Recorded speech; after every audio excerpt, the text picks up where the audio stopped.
बिस्मिल्लाहिर्रहमानिर्रहीम अस्सलामुअलैकुम। लाखों करोड़ों दुरूदो सलाम मोहम्मद मुस्तफ़ा सल्लल्लाहु अलैहि वसल्लम और आले मोहम्मद पर। मैं हूँ उमर दराज गोंदल और आप मेरा फेसबुक और यूट्यूब चैनल देख रहे हैं।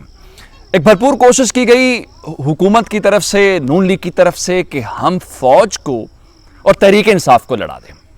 और इस वक्त हमारा एक ही हल है, क्योंकि अगर इमरान खान जो हैं अवाम के अंदर तो वो मकबूल हैं और ये हुकूमत अवामी सतह के ऊपर अपना केस हार रही है और आगे इलेक्शन भी हैं और फिर खान साहब वहाँ पे भी बड़े जारहाना फैसले कर रहे हैं, तो ऐसे में एक ही ऑप्शन है कि हम फौज को बराह रास्त इमरान खान के साथ कर दें और फौज एक्शन ले, एजेंसीज एक्शन लें, तो हमारा काम बन जाएगा। जो हम इमरान खान को हरा नहीं पा रहे वो हम ये गलत काम करके फौज के जरिए करवा लें और इमरान खान के ऊपर गद्दारी का लेबल लग जाए, इमरान खान के ऊपर रियासत मुखालिफ का लेबल लग जाए, ये सारा कुछ हो जाए। अब उन्होंने उस ट्रोलिंग को पीटीआई के साथ जोड़ने की कोशिश की और कहा गया, नाम लिए गए कुछ लोगों के, हालांकि तहरीक इंसाफ ने अपने सोशल मीडिया अकाउंट से लोगों को डिसऑन किया। खान साहब चल के शोहदा के घर गए, सदर पाकिस्तान ने राब्ता किया, ये सारी कोशिशें बहुत नाकाम साबित हुई। जिसके बाद अब जरा मैं आपको खबर ये देना चाहता हूं कि ये कभी इल्ज़ाम लगा देते हैं जनरल फैज़ हमीद के ऊपर, कभी ये इल्ज़ाम लगा देते हैं जनरल आसिफ गफूर के ऊपर,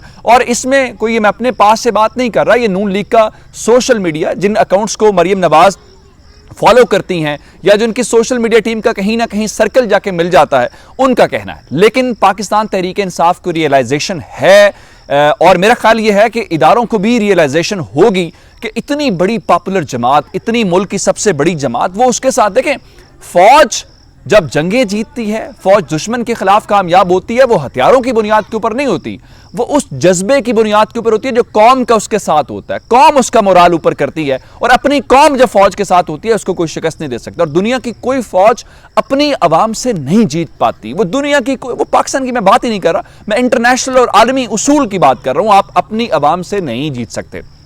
और पाकिस्तान की फौज ने हमेशा से ये कहा, जब भी कुछ सियासी तसादुम की बात हुई, उनका जी हम अपने लोगों पे गोली नहीं चलाएंगे।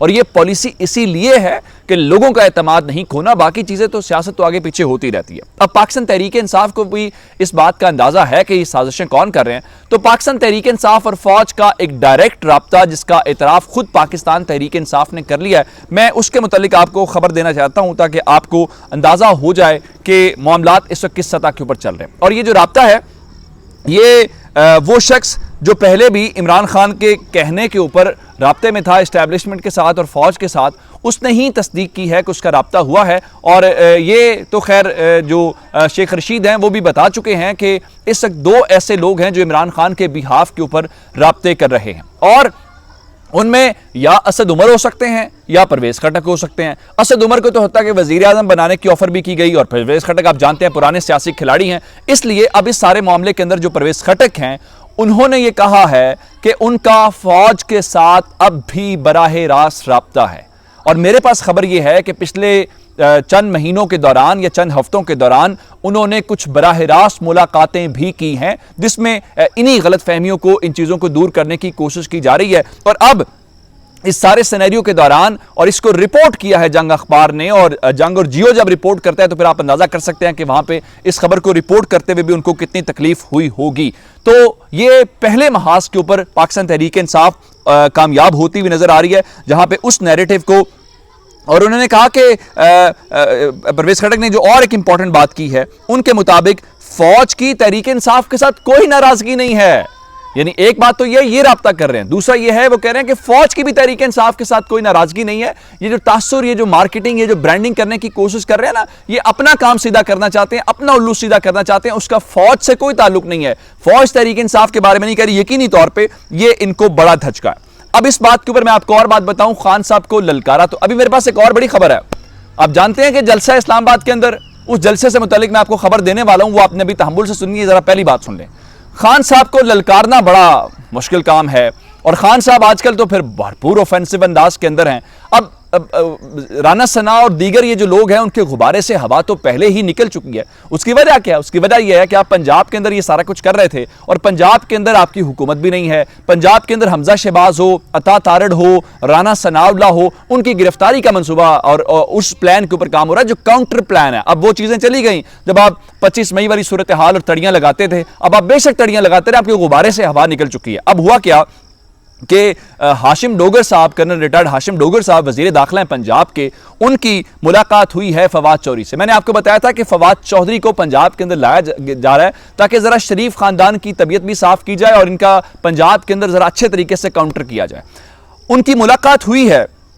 मुलाकात के हवाले से हाशिम डोगर साहब ने और फवाद चौधरी साहब ने यह वाजे कर दिया है कि 25 मई के सब किरदार उनको उनका सबक सिखाया जाएगा, वही सबक जो शाह से ज्यादा शाह के वफादार थे। देखिए, जो अपनी ड्यूटी सर अंजाम देने वाले ब्यूरोक्रेट्स हैं, पुलिस अफसर हैं, उनमें से किसी को कुछ नहीं कहा जाएगा, लेकिन जिन्होंने शाह से ज्यादा शाह की वफादारी दिखाई है उनको अब सबक मिलेगा और उनको जवाब देना पड़ेगा। लेकिन एक बात सिर्फ उन्होंने की है कि ये मुहर्रमुल हराम है, यहां से फ्री हो जाएं, मुहर्रम का तकद्दुस है, उससे फ्री होने के बाद इन सब को उनके काम तक पहुंचाया जाएगा। अब ये बड़ी इंपॉर्टेंट डेवलपमेंट है कि पाकिस्तान तहरीक इंसाफ ने उनको सबक सिखाने का फैसला कर लिया।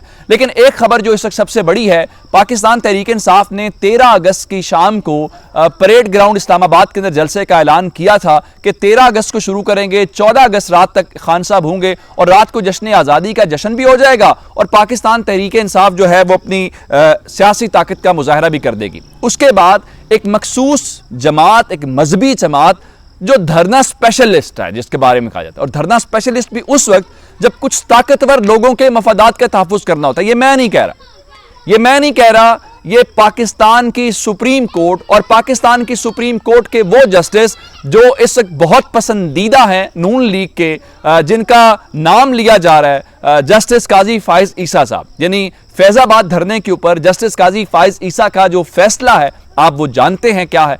अब उसको लेके वही जमात एक बार फिर उसको लॉन्च किया गया। लॉन्च क्यों किया गया? तसादुम हो और इल्जाम खान साहब के ऊपर लगा दिया जाए। अच्छा, फिर कहा गया, देखें जी, वो उन्होंने पहले का परेड ग्राउंड के अंदर कहा गया था तो उनको इजाजत नहीं मिली थी, तो तहरीक इंसाफ को इजाजत क्यों दी जा रही? अच्छा, तहरीक इंसाफ को भी इजाजत अभी तक नहीं मिली थी, और अगर उन्होंने इजाजत मांगी हुई थी तो आप उनको इजाजत देते।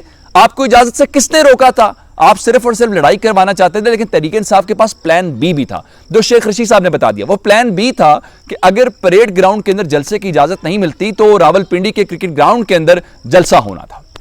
लेकिन तहरीक इंसाफ वाले बड़े तेज हैं, उन्होंने कहा ठीक है, अगर ताकतवर लोग जरा हमारे साथ ब्लफ खेल रहे हैं और अपने मोहरे को लेके आए हैं, ये वही मोहरा है जिसकी ख्वाहिश से है कि वो खान साहब के खिलाफ 9 हलकों से इलेक्शन लड़े। भाई लड़ो, आपको किसने मना किया है? और इस वक्त तो दावे इस तरह के हो रहे हैं कि वो जो मोहरा है, हत्ता कि कहा जा रहा है कि ठीक है, अगर आप 9 हलकों से इलेक्शन लड़ते हैं खान साहब के मुकाबले में तो पीडीएम की जमातें भी आपका जो है वो साथ देंगी। अब कितना अच्छा लगेगा पीपल्स पार्टी भी साथ देती, कितना अच्छा लगेगा अवामी नेशनल पार्टी भी साथ देती हुई। ये सारे लेफ्ट, ये सारे लिबरल, ये सारे एक्सपोज हो जाएंगे। आपको पता चलेगा ये सारे बुग़्ज़े इमरान के अंदर है, इनका कोई नजरिया नहीं है, ये सिर्फ और सिर्फ इमरान खान को से डरे हुए हैं और किसी भी हद तक जाने के लिए तैयार। अब आ जाते हैं इस बात के ऊपर कि तहरीक इंसाफ ने परेड ग्राउंड रावलपिंडी सारे ऑप्शन चेंज कर दिए। आजकल एक तो खान साहब सरप्राइज बहुत दे रहे हैं, इनको ये सोचते कुछ और है और खान साहब 180 का चेंज लेके आते हैं और ये फिर घबरा जाते हैं।